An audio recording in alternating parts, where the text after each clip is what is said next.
Yeah, so we're jumping into another pin here and be a pair of Yorkshire gilts, 35-7 and 35-8 would be the two gilts out here. 35-7 is the smaller gilt. Eric's got on the stick here. 35-8's the wolfier one. Bells and whistles, commotion, capital gain, I believe, would be the pedigree on these. Bells and whistles, a boar that we would have purchased with, I think DJ and High Point both bought into that thing there. From Kyle Beatty there a summer or two ago, and we've used a little bit here and there, and they've done extremely well. We'd have raised had a gilt, bells and whistle gilt that would have been reserved at Tulsa, I believe, there last year, and then she would have went on and been reserved at Nail as well, North American. So they've done well for us. They fed well. Obviously, two different kinds out here. One's a little bit further behind. One's a little bulkier, but I think these gilts for what they offer do it very well. Yeah, and bells and whistles, when you talk about DJ, bells and whistles is what he talks about when he talks about food. Yeah, absolutely. He wants all the bells and whistles when he talks about lunch. And Jared's right. These are different. They are litter mates, and I've said before that I don't look like my brothers. My brother's got a full head of hair, but and these do look different. They're going to be fed different. But when you study their phenotypical look, they're both very good from a standpoint of stoutness, burliness. They're both heavy muscled. They both have a lot of shape, and they're both burly. They're sound. They're good in their structure. They get out and they reach. They grab some ground. They clip some dirt. There is some very similarities here, even though they are quite different.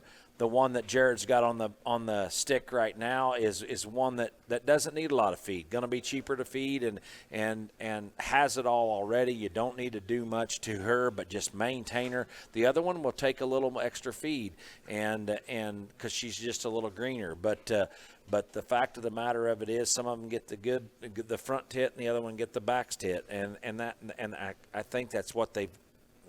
It's what we're looking at here in the ring here with these two litter mates.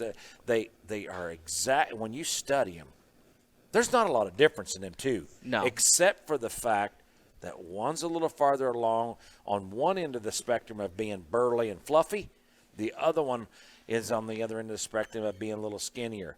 But let's throw all that aside and let's study quality. You put these in the show ring. These here they're awesome in their center cage, and most importantly, they're good on their feet and their legs. They get out and go. The big one in particular is huge boned. Yeah, and I big think time. I think for Yorkshires, and obviously we don't have just a pile of them like one of the consigners in this room, but I think for as much bulk and just mass as these things have got, they hold it very well.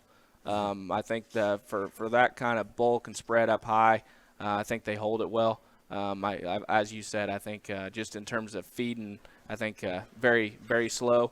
I think you're not gonna mess them up feeding them slow. Do you see the big burly one being worth a lot of money in the end, no matter how she does? Yeah. It don't matter. It don't matter how she places. It don't matter. I think that she's one of them ones. She looks like a breeding piece to me. Yeah. Am I wrong? No, that's where I was going with it. I think that one right there. I ain't so sure that a guy shouldn't be buying that one for a sow, because look at the mass and burliness and cage and bone and feet.